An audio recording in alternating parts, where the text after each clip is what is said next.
Vijana kutoka wadi ya Marafa, kaunti ya Kilifi wamekuwa wakijihusisha na spoti kama soka ili kuwahusisha na kujiepusha na matumizi ya dawa za kulevya, mimba za mapema pamoja na shughuli za kigaidi. Wakizungumza katika mashindano ya soka ya kila mwaka eneo hilo, vijana hao wameshabikia mwakilishi wadi wa eneo hilo kwa kuanzisha mashindano haya, kwani pia yamewasaidia kuepusha wasichana dhidi ya kujihusisha na ndoa za mapema.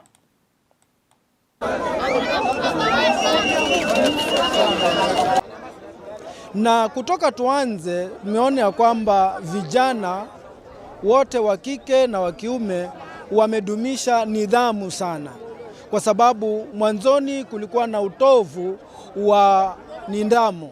Kwa mfano, vijana wanavunja maduka nini kwa sababu hawana shughuli ya kufanya.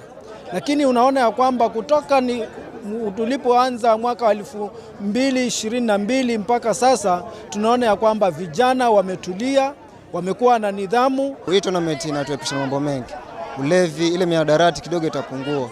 Na pia ningependa wasimamizi wetu uweze kuendelea na hizi tournament kwa sababu zinatuweka busy, na pia ile mihadarati kidogo itapungua huko kwetu. So naomba wasimamizi wa huku kwetu na pia wachezaji wenzangu, hii tournament imeisha saa hii, tusiache mazoezi. Tukirudi kule ground zetu tuweze kuendelea na mazoezi yetu, ndo at least kukitokea tournament kama hii tunaweza kuwa tunaanzia wapi. Huu mpira unatufaidisha kwa mambo mengi sana, unatukinga kwa vulana pengine pale mambo na hisia, na pia unatusaidia kuinua talanta zetu tuzidi kupanda kimichezo. Yani ningependa hao vijana wenzangu tuzidi kuendelea na hii boli ili tujulikane, yani tuwe tunasaidia hizi jamii zetu.